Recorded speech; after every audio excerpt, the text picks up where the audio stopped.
Good morning and happy Tuesday 10 at 10. I am your host, Richard Charpentier, and today we will be answering all new questions. So let's get started.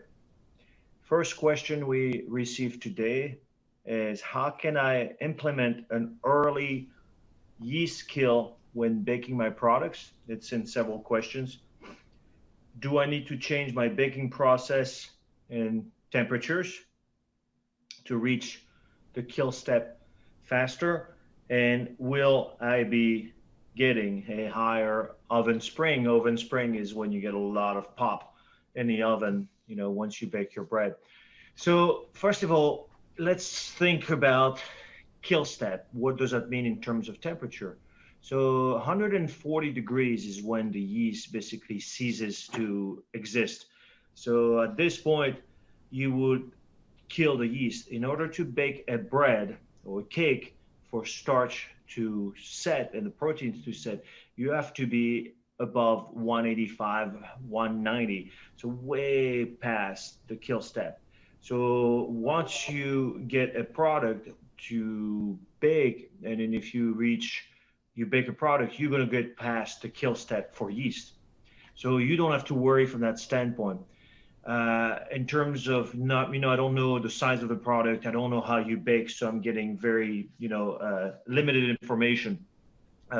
I think I wouldn't worry about making sure your yeast is killed unless you completely underbake your product and you're worried that then you will smell it if the yeast is still alive, and you will have to bake, like I said, you will have to bake it the product where you will not get a product.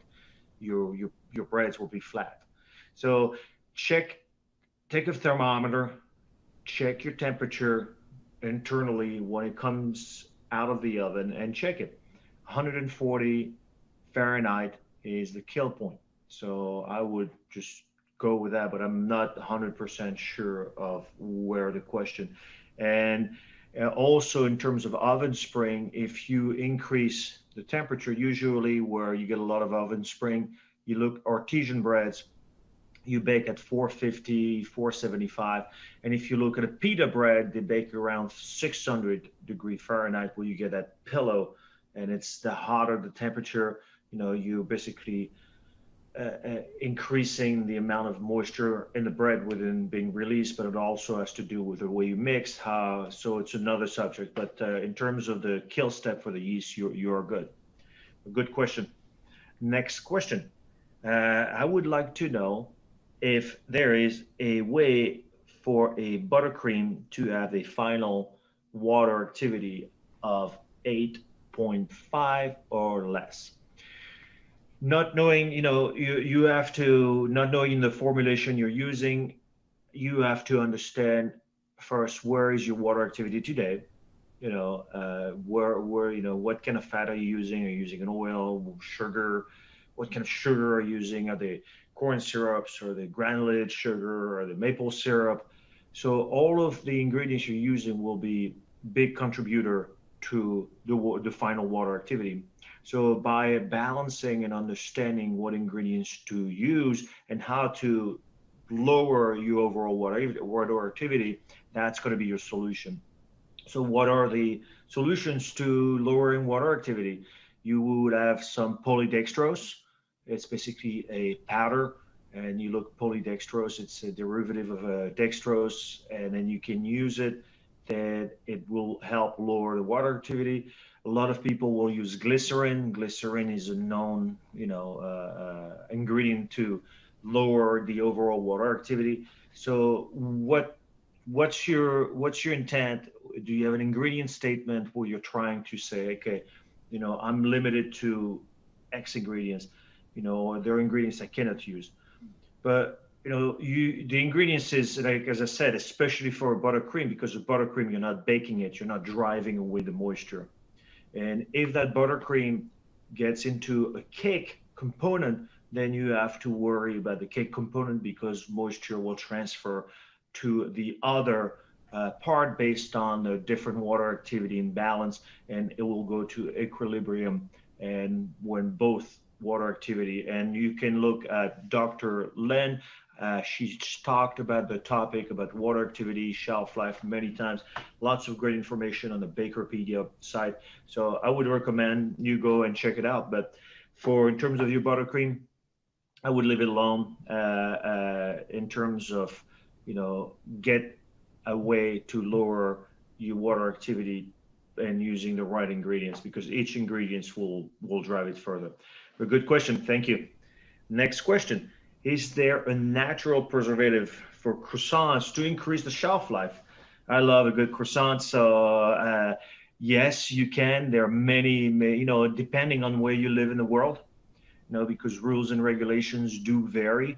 But a croissant is a laminated product where you use layers of fat, layers of dough, and it's being folded several times through a folding process. And with yeast, so it rises similar to bread, but it's a folding process, and you get a croissant flaky.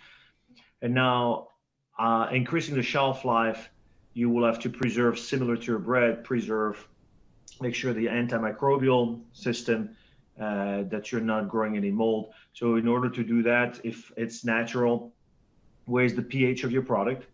A lot of people use fermented corn, fermented rice, fermented wheat, and it's basically bringing some propionic and maybe lactic acid combination to drive the pH lower to allow you to get a longer shelf life. That's one thing from a micro standpoint. And then the other aspect is from a stilling standpoint. You could have a product that's going to be, no mold, but it's dry, super dry and not edible and not good to eat. So at this point, you can use enzymes to help cleave like some amylases, so maybe some lipases, and depending on your formulation, and to help contribute to longer shelf life, and also with the proper packaging, the proper barrier. What's a barrier? What's your moisture vapor transfer rate, the MVTR, for your packaging to help you preserve your food. And once you apply all those three things, then you can really look into how do I increase my shelf life. I hope it helped, but that's what I would do. So now for a final question, we have somebody asking about wheat flour tortillas and trying to eliminate fat and oil in our recipe. What kind of ingredients can I use to replace fat? And currently we're using roughly around 15% fat on baker's percent. Tortillas, it's simple but yet complex. For those who bake tortillas, you not knowing, are you using a pressed tortilla, a sheeted tortilla, because it varies. And if you look in textbooks, if usually you do a pressed tortilla, you will have to between 8 to 14% of fat recommended based on the flour. And if you use a die cut or sheeted tortillas, it's really less, between 6 and 10% based on the type of process. And so not knowing which process you are using today, I'm assuming you're already running on a higher recommended amount of 15%, because between 8 to 14. But and you didn't specify, but are you trying to eliminate all the oil or reduce? Because you're trying to eliminate. So if you're trying to eliminate, then your tortilla, if it's a pressed tortilla, the issue, and I'm assuming it's a pressed tortilla, it's going to be how you press it. You're going to have to do a lot of trial and error, and ways to remove your moisture is going to be to your fat, excuse me, is going to be to increase moisture to create pliability for your product. And how you do that with gums, you do that with guar gum, carbomethyl cellulose, xanthan gum, guar gum, and then you will put that at a level of between 0.2 maybe to all the way to 0.5%, and start increasing your water until you create the same rollability and machinability that you were getting with the fat. And then one big thing as you cut out your fat, it's going to be what can mimic. You'd also hydrocolloids, gums, all those things will help you out, but it's going to be trial and error. There's not one thing you say, put it in, done, I have nothing else to do. You're going to have to watch the way you mix, because now you're increasing water, you're putting other ingredients. Your mix time will change. Your floor time, maybe the temperature at which you're processing is going to have to change. And if it is a hot press, you're going to have to see, can I use a change of temperature? Do I have to do any modification within my own process to make sure that removing the fat is not affecting? And then lastly, your shelf life will be different as well, and the texture and eatability and will vary. So remember, once you move from one current product you're used to saying we're going to create something different, it becomes a completely new product. So from a product development standpoint, it requires a lot of work and a lot of application and testing and validating to make sure to ensure that you don't create other issues along the way. But good question. So thank you very much again to all of you for listening. So you have a great rest of your day and happy baking, and we'll see you next week. Thank you.